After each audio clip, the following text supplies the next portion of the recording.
बाप खड़े होकर पेशाब कर रहा था, नाली में बाप खड़ा होकर पेशाब कर रहा था। जवान बेटा देख लिया, बोला आप बात की करें जी। अरे इमाम साहब मना करते खड़े होकर पेशाब नहीं करना चाहिए, ये आप क्या कर रहे हैं? बोलो तुम मौलवी के चक्करों पर निकलो। जो साइंस तरक्की कर रही है, दुनिया कहां से कहां पहुंच गई, अब तुम मौलवी के चक्कर में हो। तो बेटा बोला ना करो करो। बाप पेशाब कर लिया, घर आया तो बेटा सीढ़ी लगाया, छत में सीढ़ी लगाया। तो बाप बोला कि काहे सीढ़ी लगा रहे? बोला देखिए ना हम काहे सीढ़ी लगाए। अब बेटा सीढ़ी में चढ़ गया और सीढ़ी में चढ़कर पेशाब करने लगा आंगन में। तो बाप बोला ये क्या कर रहा है, मेरी नाक कटवाएगा। बोले अब बा यहाँ तक तरक्की छी गए, आप मेरा बाप खड़े होकर पेशाब कर रहे हैं, आपका हम बेटा है, हम सीढ़ी लगाकर पेशाब कर रहे हैं, यही तो तरक्की है। मेरे नौजवान अपने हुलिया को बदलो, अपनी शक्ल को बदलो, अपने लिबास को बदलो, पहचानो तो सही। मौत तो सामने खड़ी है। कोई बता सकता था ये ट्रेन हादसा में कितने नौजवान चले गए, कितने बच्चों की, अब उन लाशों की क्या दुर्गत हुई मैं आपको बता नहीं सकता हूं। व्हाट्सएप फेसबुक पर आप लोगों ने देखा होगा, यूं लाश को लोग वहां के पकड़ते थे, यूं फेंकता था। अरे ये मरने वाला इंसान है भाई, वो चाहे किसी धर्म से ताल्लुक रखता हो लेकिन वो इंसान है। एक जनाजा जा रहा था काफिर का, अल्लाह के रसूल सल्लल्लाहु अलैहि वसल्लम ने देख लिया तो अल्लाह के रसूल बैठे हुए थे, खड़े हो गए, इस्तकबाल में खड़े हो गए। तो सहाबा ने कहा या रसूल अल्लाह ये काफिर का जनाजा है। तो अल्लाह के रसूल सल्लल्लाहु अलैहि वसल्लम इरशाद फरमाते हैं जनाजा किसी का हो, काफिर का ही क्यों ना हो, आखिर वो इंसान तो है। अगर आखिर वो इंसान तो है, वो इंसान तो है। तो इसलिए मेरे नौजवानों, मेरे बच्चों, जिसकी जिंदगी अच्छी होगी उसकी मौत अच्छी होगी, जिसकी जिंदगी बुरी होगी उसकी मौत बुरी होगी। इंशाअल्लाह अच्छी जिंदगी गुजारोगे, हाथ उठा इंशाअल्लाह।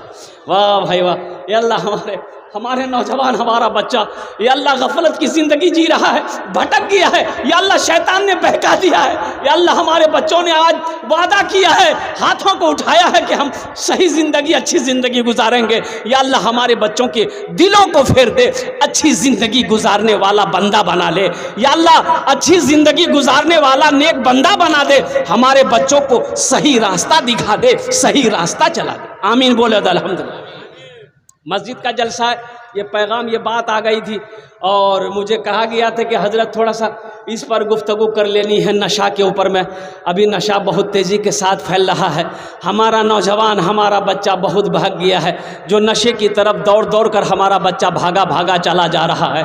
तो मेरे बच्चों, नशे से तौबा करो, ज़िंदगी, अपनी ज़िंदगी अच्छी गुजारो और चेहरे को दाढ़ी से सजाओ, चेहरे को दाढ़ी से।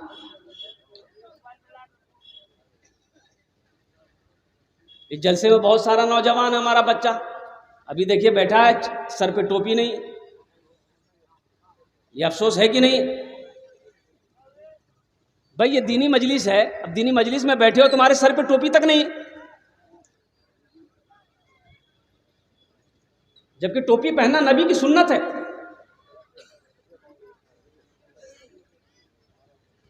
भूल हो गई है मेरे बच्चों, आइंदा से ख्याल रखना, टोपी पहनो, अपनी पहचान। जाओ लखनऊ, दिल्ली, कानपुर, बंबई, कलकत्ता जाओ ना, देखो ना, हैंडसम लड़का, खूबसूरत लड़का, ब्यूटीफुल सब लड़का, कॉलेज के लड़के सब, अल्लाह अकबर कबीरा, मुसलमान का बच्चा सब, वो टी शर्ट पैंट शर्ट पहना है जरूर, लेकिन सर पे टोपी लगी रहती। हर बच्चा नौजवानों के सर पे टोपी लगी रहती।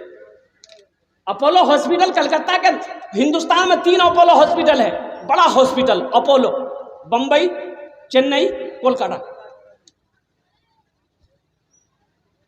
अपोलो हॉस्पिटल के senior doctor, heart specialist doctor Aftab Khan, महीना में 3 दिन अमेरिका रहता है, हर महीना 3 दिन अमेरिका रहता है। और मालूम है 3 दिन अमेरिका रहता है, हर महीना 3 दिन लगाता है वो जमात में, बंधा हुआ है, हार्ट स्पेशलिस्ट डॉक्टर है, ऑपरेशन करने के लिए अमेरिका जाता है, इतनी बड़ी दाढ़ी है। मेरी मुलाकात अल्हम्दुलिल्लाह सुम्मा अल्हम्दुलिल्लाह उनके चैम्बर पे गया, वो बड़े खुश हुए अल्हम्दुलिल्लाह कि आप इमाम साहब हैं। तो मैंने कहा कि डॉक्टर साहब आप डॉक्टर साहब इस लाइन में हो करके अल्हम्दुलिल्लाह सुम्मा अल्हम्दुलिल्लाह दीन से जुड़े हुए हैं। अल्हम्दुलिल्लाह आपके चेहरे को देखा मेरा दिल बाग बाग हो गया। बोला हज़रत अल्हम्दुलिल्लाह सुम्मा अल्हम्दुलिल्लाह तालिबी इल्मी के ज़माने से मेरी दाढ़ी है। सुभान अल्लाह। बोला मैं जब इंग्लैंड में पढ़ता था उस वक्त भी मेरी दाढ़ी थी, आज तक मैंने दाढ़ी में आस्तूरा नहीं लगाया। इतनी बड़ी दाढ़ी, 30 साल का हट्टा कट्ठा नौजवान, खूबसूरत लड़का, डॉक्टर, हार्ट स्पेशलिस्ट डॉक्टर। मेरे बच्चों अपने चेहरे को दाढ़ी से सजाओ।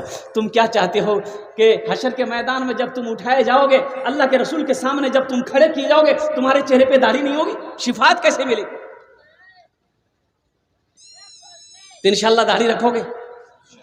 देखिए दाढ़ी भी बड़ी जिद्दी है, दाढ़ी भी बड़ी जिद्दी है।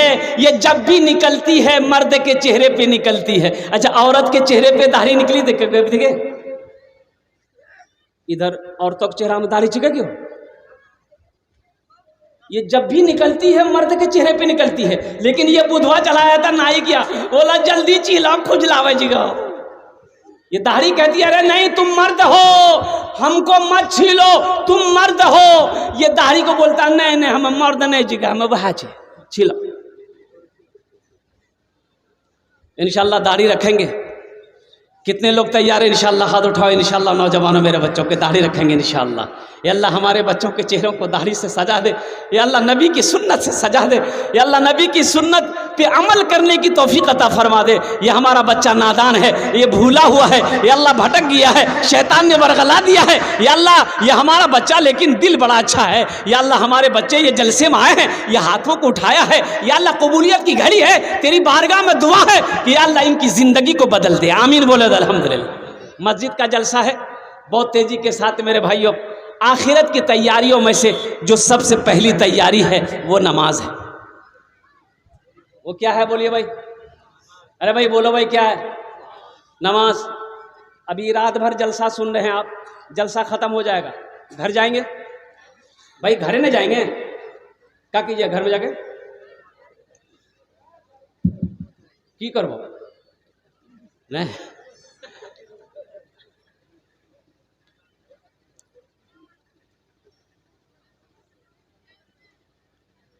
घर में जाकर ये जो टाइम फजर का वक्त अब हो रहा है, इंशाल्लाह फजर का वक्त हो ही जाएगा। अब जब तक दुआ होगी, 1 बज रहा है, दुआ होगी जब तक आप फजर का वक्त हो जाएगा। तो सबसे पहले जाके आप फजर पढ़िए।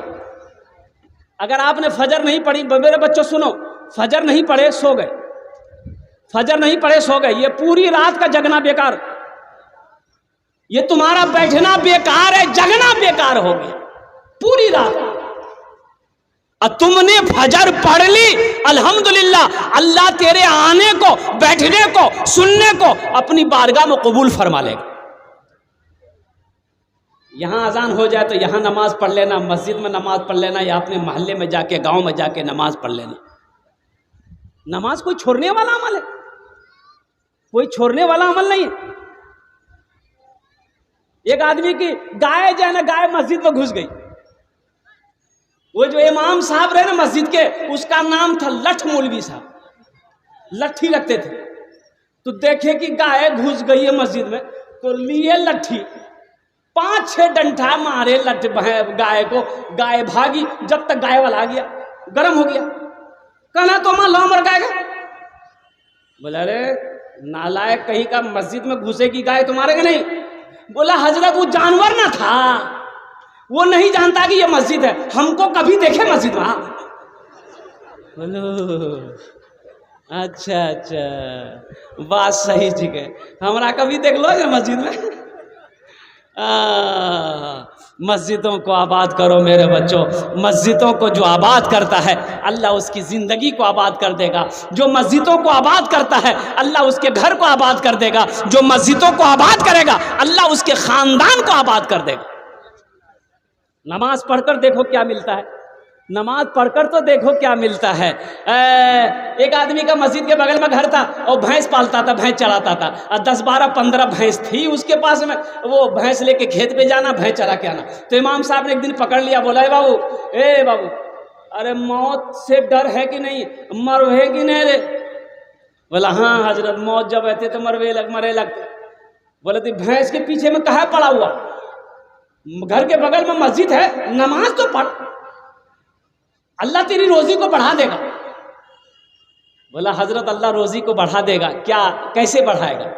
बोला जो तुम भैंस पालते हो ना, अल्लाह दूध में बरकत अता फरमा देगा, ढेरी दूध।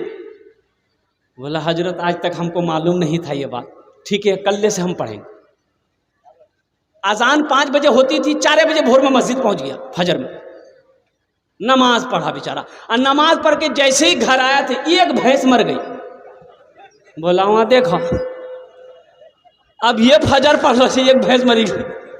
भागा भागा मस्जिद गया, बोला इमाम साहब गजब हो गया। बोला क्या हुआ? बोला अभी फजर पढ़ी एक भैंस मर गई। तो इमाम साहब ने कहा कि अल्लाह तुम्हारा इम्तिहान ले रहा है। क्या तुम घबरा गए? बोला नहीं घबराए नहीं। बोले जो घर जो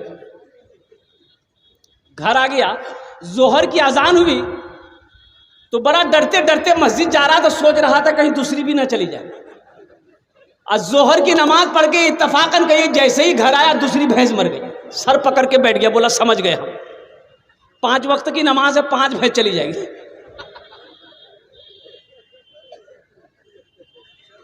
अब भैंस का बच्चा ना बंधा हुआ था, मां मर गई, रो रहा था, चिल्ला रहा था।